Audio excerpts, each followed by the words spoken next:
হলো আমরা শেখ হাসিনার সময় দেখেছিলাম শেখ হাসিনা কতক্ষণ হলো গণভবনে মাছ ধরতো, কতক্ষণ তাহাজ্জুদের মুনাজাত দিত।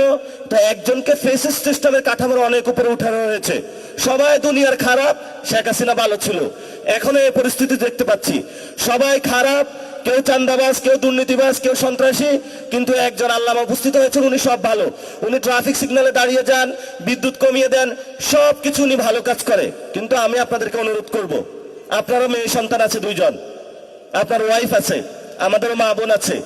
অনেক কষ্টের জায়গা যদি এই গণ অভ্যুত্থানের পরে কোনো বোনদের আমরা দর্শন হতে দেখি, প্লিজ মাপ চাই, বাংলাদেশে দর্শন আপনারা বন্ধ করুন, দ্রুত উদ্যোগ নিন, না হলে আমরা রাজপথে নারীদের নিয়ে কর্মসূচিতে দিয়ে বাধ্য হবো ইনশাআল্লাহ। লাস্ট কথা যেটা, আমরা এখনো বিচার বুঝে পাই নাই। এই যে যারা শহীদ ফ্যামিলি আছেন, আহত ভাইরা আছেন, তাদেরকে শেখ হাসিনা খুন করেছিল, আবার আওয়ামী লীগের অফিসগুলো খুলে দেওয়া হচ্ছে।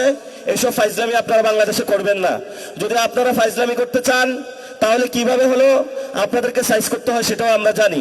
এখন আমরা আমাদেরকে বেয়াদব বলেন বা যা কিছু তা বলেন, কিন্তু আমরা অধিকারের প্রশ্নে সংস্কার, বিচার এবং বাংলাদেশের আইন শৃঙ্খলা, বাংলাদেশের মানুষের নিরাপত্তা, অধিকারের ক্ষেত্রে এক বিন্দু ছাড় দিব না। RICL TMX, যুগের পর যুগ স্থাপনা থাকে মজবুত।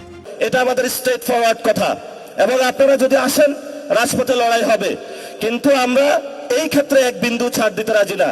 এজন্য যারা আপনারা আজকে ইফতার মাহফিলে উপস্থিত হয়েছেন, লড়াই মাত্র শুরু হয়েছে, ইনশাআল্লাহ লড়াই চলবে। তবে আমরা তাদেরকে একটু সুযোগ দিচ্ছি।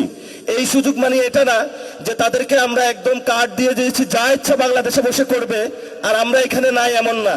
আমরা এখনো বাইচা আছি, আমরা এখনো কোথাও বাইসা যাই নাই। তো এই জন্য যারা এখানে এসেছেন লন্ডন থেকে আর যেখান থেকে, এই কাজগুলা ভাই আপনি দ্রুত করেন। ছোট ভাই হিসাবে আপনার কাছে অনুরোধ করছি, দর্শন বন্ধ করেন, বিচার করেন, রিফর্ম অ্যাসেম্বলি করেন, এরপর আপনি একটু শান্তিতে কাজ করেন। ধন্যবাদ সকলকে, উত্তরাবাসীকে। আমি এখানে ইলেকশন করার কথা ছিল, ভাগ্যের পরিক্রমায় ঢাকা 8-এ গিয়েছিলাম। ঢাকা 18-তে চান্দাবাজি সন্ত্রাসী নাই এটা আমি বলি না, এখানেও আছে। উত্তরখান, দক্ষিণখানে অনেক সন্ত্রাসী কার্যক্রম চলেছিল। আমাদের প্রার্থী আরিফুল ইসলাম আদিবের উপরে সেই সময় আক্রমণ চালানো হয়েছিল। আমরা সেই কাহিনীগুলো কিন্তু জানি, কারা করেছিল তারাও জানি। আমরা আপনাদেরকে বলবো হুঁশিয়ার, সাবধান। আর যদি এক পা বাড়ানোর চেষ্টা করেন তাহলে আমরা আপনাদেরকে মোকাবেলা করতে পারবো। ভোট কিন্তু একদম আকাশ পাতাল বেশি হয় নাই, কাছাকাছি হয়েছে। আমাদেরকে যারা ভোট দিয়েছে তাদের প্রতি আমাদের দায়িত্ববোধ রয়েছে।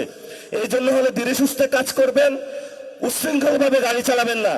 বাংলাদেশের মানুষ ধীরে সুস্থ ভাবে চায়। এই যারা ড্রাইভিং সিটে বসেছে, রেকলেস ড্রাইভার হবেন না। ধন্যবাদ সকলকে, দোয়া করবেন। টাইম না, ইনশাআল্লাহ ভবিষ্যতে কথা হবে। উত্তরা 7 নম্বর সেক্টরে নামাজ পড়বো, তারাবির নামাজ। সবাই একসাথে আসবেন, আড্ডা দিব ইনশাআল্লাহ। সবাই ভালো থাকবেন। আসসালামু আলাইকুম ওয়া রাহমাতুল্লাহি ওয়া বারাকাতুহু।